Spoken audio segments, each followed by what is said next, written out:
We started making the documentary about Winona, a copper country ghost town, back in 2006. Locals invited me to come and video record the centennial celebration of the Winona School, locally called the Elm River School District.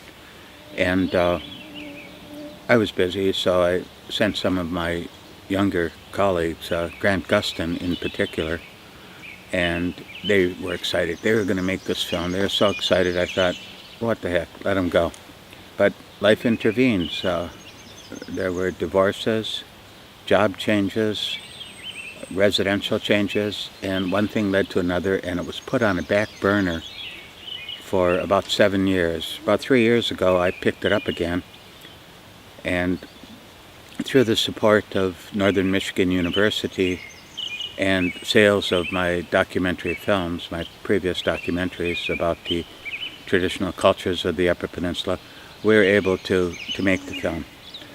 I tried to get video recordings of as many elders as possible because their memories were so important.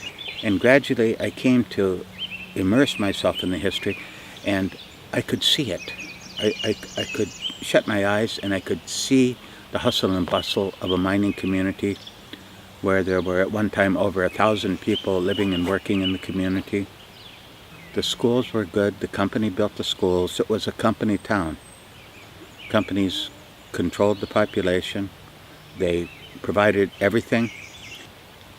They had hotels, blacksmith shops, mining buildings, something like 5 shafts, mining shafts going, a railroad spur entering the community, hauling in supplies and departing with the copper ore, general stores, bootlegging operations, a bar, a sawmill.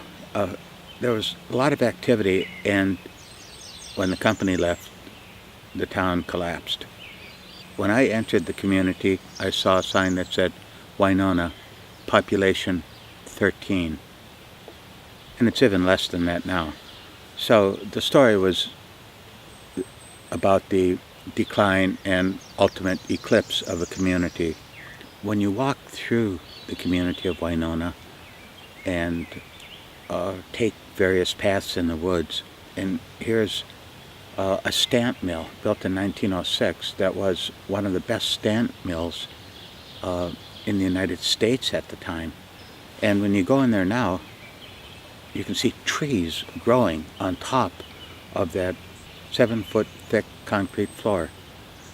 The forest is reclaiming Winona, and that was one of the main things that attracted me, just the power of nature to basically swallow up all signs of human activity.